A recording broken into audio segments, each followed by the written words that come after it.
Viewers, আমি আব্দুর রব্দুল্লাল এই মুহূর্তে অবস্থান করছি শালপাড়া বাজারে। এই শালপাড়া বাজার থেকে জানাই আপনাদেরকে সালাম, শুভেচ্ছা এবং অভিনন্দন।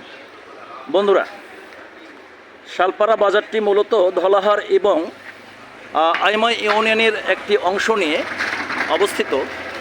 যদিও এটি শালপাড়া বাজার, কিন্তু এখানে কোনো শাল গাছ নেই। কথিত আছে ঐতিহাসিকভাবে এই জায়গাটিতে একসময় আল্লাহ তাআলার সেই কুদরতি কারণে হঠাৎ করেই শাল গাছের জন্ম নিয়েছিল। যখন নাকি ব্রিটিশদের শাসন ছিল, সেই সমসাময়িক সময়ে এই শালপাড়া বাজারটি যেই জায়গায় অবস্থিত, ঠিক সেই জায়গায়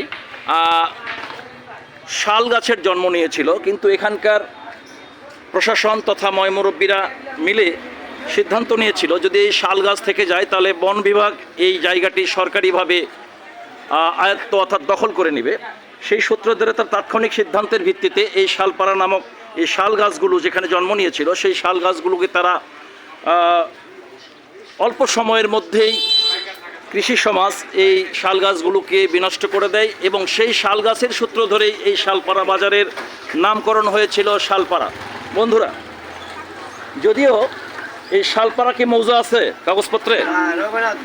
এই যে দেখেন, এখানে মুরব্বী বলছে এখানে শালপাড়া নামে আসলে কোনো মৌজাই নেই, কারণ এটি একটি ঐতিহাসিকভাবে প্রতিষ্ঠিত শালপাড়া। শাল গাছের জন্মের প্রেক্ষিতে সেই শাল গাছগুলোকে বিনষ্টের মধ্য দিয়ে শালপাড়াটি জন্ম হয়েছে।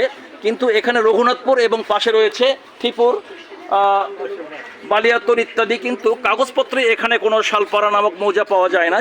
সেই ক্ষেত্রে আমরা বুঝতে পারি যে আসলে ঐতিহাসিকভাবে সেই শাল গাছের জন্মের প্রেক্ষিতেই এই শালপাড়া বাজারটি প্রতিষ্ঠিত হয়েছে। এই শালপাড়া বাজারকে কেন্দ্র করে অত্র অঞ্চলের লোকজন একটি শহরিক সুবিধা পেয়ে থাকে।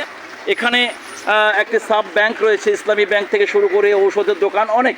আসলে এই অঞ্চলের কৃষি সমাজের মানুষগুলো এখানকার বিভিন্ন সুবিধা নিয়ে, বিশেষ করে এই যে ঔষধের দোকানটি, এটি আনিচুর ভাইয়ের ওষুধের দোকান।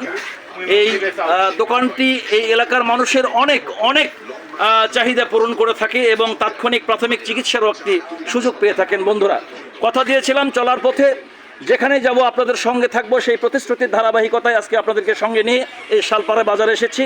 এখানে যা মোটামুটি শহরিক সুবিধাগুলো যা চাইবেন সবই পাবেন।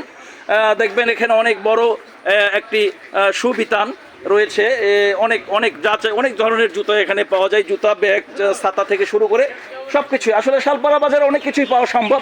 এখানে মিষ্টি, দই, হোটেল, রেস্তোরাঁ সবই রয়েছে। বন্ধুরা, আজকে এই পর্যন্তই, আগামী দিনে আরও দেখা হবে। সকলকে আবারও সালাম, শুভেচ্ছা এবং অভিনন্দন। আসসালামু আলাইকুম রহমতুল্লাহ ওয়া বারাকাতুহু।